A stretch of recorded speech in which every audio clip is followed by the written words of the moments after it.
오세훈 후보의 승리의 원인이라고 할까? 이건 어떻게 분석하십니까? 우선 오세훈 후보가 장동혁 지도부와 손을 철저히 걷던 거, 그거 대단히 컸던 거라고요. 그건 그 전체적인 구도에서 그 아주 그 프레임을 잘 잡은 거예요. 네, 네. 이걸 그냥 어설프게 당의 어떤 지원 같은 걸 의식해서 거기 선을 긋는 것도 아니고 동행도 아니고 가서 굉장히 100% 졌을 겁니다. 어설프게 했으면 그랬을 거다. 어정쩡하게 했으면. 그게 큰 승인이라고 보고 그게 제일 컸던 거라고 생각해요. 그다음에 정원 후보가 좀 약했어요. 정 후보가 약했다. 어떤 면에서 정원 그렇습니까? 후보는 일단 성동구청장을 3번이나 한 사람이긴 한데 네. 중앙정치엔 처음 등장했거든요. 그러니까 본인이 무슨 이렇게 대단한 기득권이 아니에요 지금. 근데 기득권처럼 행사됐어요. 그러니까 지금 말씀드린 너무 여론조사 앞서가고 그러니까 네. 또 서울이라는 지역이 전국에서 다 모이다 보니까 여기는 내란 청산 프레임이 작동될 것이다. 그럼 이길 것이다. 저는 그래서 정원 후보가 이길 거라고 봤던 거였어요. 정원 네. 후보의 인물이 대단하고 뭐 오세훈 후보의 인물이 떨어져서가 아니라 기본적인 판의 흐름이 서울은 큰 대도시이기 때문에 이길 예. 거라고 봤던 딱 논거 그거 하나였거든 논거가.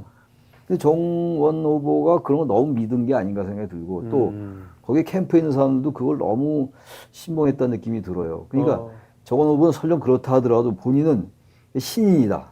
이런 느낌이 띄었어야 돼. 그리고 오세훈이 누굽니까? 4번 당선된 사람이에요. 서울시장으로. 직업이 서울시장 일정도인 후보인데 네, 보통 노예하거나 노련한 분이 아니고 이미지가 대단히 좋아요. 보수지만 합리적이고 중도적이고 특별한 적이 없다고요. 네, 네. 진보 측에서 싫어하지 않아요.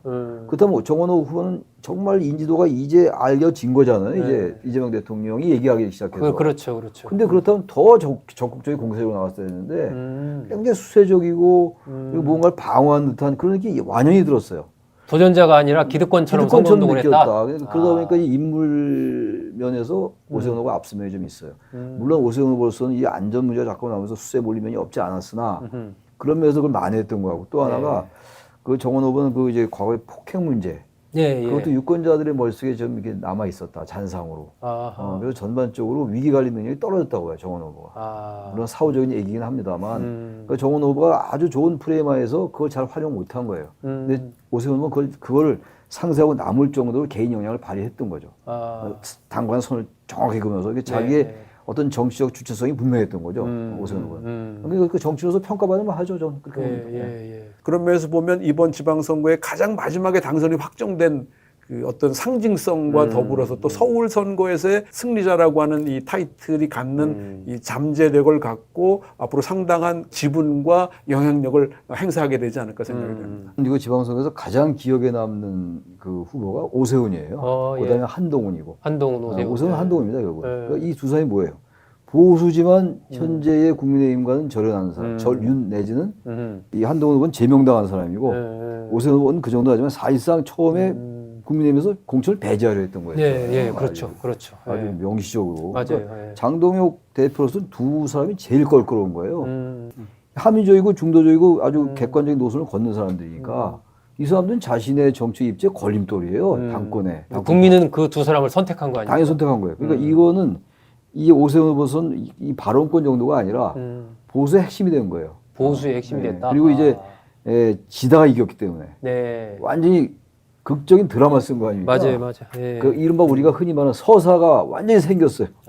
오세훈 후보에게는. 2010년도에도 0.2% 진다고 했다가 이겨가지고 그때 서사가 있었는데 16년 만에 서사가 또 다시 살아난 거예요. 운이 좋은 분이라는 운이 좋은 거예요. 운이 좋고 본인의 실력도 있는 것 같고 운도 좋아요. 서울시정도 물론 해야 되지만 정치인 오세훈으로서 이제 거듭날 필요가 있어요. 그래야 보수 내에서도 또 이제 한동훈 후보가 복당이 될지 안 될지 모르겠어요. 저는 복당이 되리라고 봐요. 당장은 아니라 하더라도. 그냥 총선거는 자기들의 선거거든요. 그렇죠. 지방선거는 이게 남의 선거였어요. 강 건너 불 보듯이 했는데 이제 자신들의 발에 이게 지금 불이 떨어진 격이라고요. 그러니까 지금 부산에서는 PK 지역에서는 이제 한동훈을 중심으로 뭉친다 그러는데 수도권도 마찬가지예요. 그러니까 한동훈과 오세훈이 이제 보수의 투톱이 될 겁니다. 아마. 아마 이 사람들이 이제 그 대선을 향해서 갈 거예요. 보수의 향후의 재편 과정에서 지금 오세훈 그리고 한동훈 나아가서 이제 이준석 대표까지 이 세 명의 향후의 그 뭐 일단 총선까지의 대략적인 어떤 전망 어떻게 보십니까? 세 사람의 이른바 뭐 여러 가지 서로 경쟁도 하고 경쟁과 협력을 하겠죠. 근데 이제 결국은 자신과 또는 좌파 세력의 이익이 우선이냐, 아니면은 이제 보수 진영, 나아가서 대한민국 공동체의 이익을 우선하느냐는 것이 사람들이 어떻게 판단하느냐, 어떻게 보여지느냐가 이제 결정적이지 않을까 생각이 되는데, 또 이준석 대표와 오세훈 시장의 경우에는 사실은 이미 10년 이상 정치권에서 노회해진 네. 정치인의 그룹에 있다고 봐도 되지 않겠습니까? 네.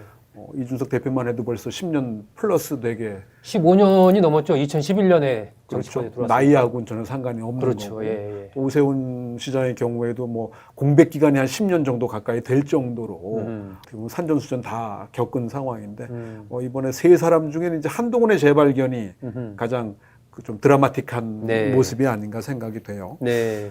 집중력은 상당히 있어 보였어요. 이번에 확인이 된 것 같고. 한동훈 당선인. 맞습니다. 예. 그 고시 공부할 때도 그런 모습을 보였다고 하는데 또 검사 생활 할 때도 그랬다고. 그러니까 목표에 대한 집중력이 있는 것 같아요. 이건 이재명 대통령하고 상당히 비슷한 측면이 있다고 생각이 되고 학습 능력이 좀 뛰어나다는 것도 이번에 확인이 된 거죠. 네. 철저하게 변신하지 않았습니까? 네, 네, 뭐 땅바닥에 철퍼덕 주저앉는 네, 모습이라든가 네.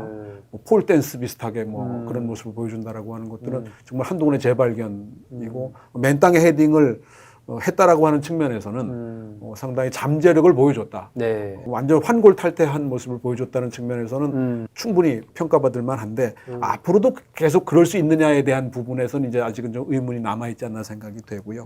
특히 이분이 정치와 리더십 거버넌스 그다음에 정당에 대해서 과연 이준석 대표나 오세훈 시장만큼 이해하고 경험하는가라고 하는 부분에 대한 의문인 거죠. 이 세 사람이 경쟁과 협력에 뭘 우선하느냐 아마 사람들은 그걸 판단할 거라고 생각이 되거든요. 특히 그 한동훈 의원의 경우에는 이제 주변에 있는 분들과의 그 주고받는 영향 관계. 예, 그게 사람들에게 어떻게 비춰지고 보여지고 있느냐라고 하는 부분에 대해서 유시민의 ABC론에 근거해서 보면 A는 괜찮은데 B가 문제가 되는 거예요. 현실적으로는 A와 B가 이 교집합이 된 C가 있는 건데 그 C 중에서도 상대적으로 어디에 좀 더 우선을 두는 사람들이냐 그렇게 사람들이 보여지느냐의 부분에 좀 그 누구와 함께 하느냐라고 하는 차원에서 보면 앞으로 좀 갈 길이 좀 상대적으로 멀지 않나. 이준석 대표는 조금 이제 한계가 좀 드러나는 것 같아요. 나이에 비해서 일찍 좀 한계를 드러내는 것 같고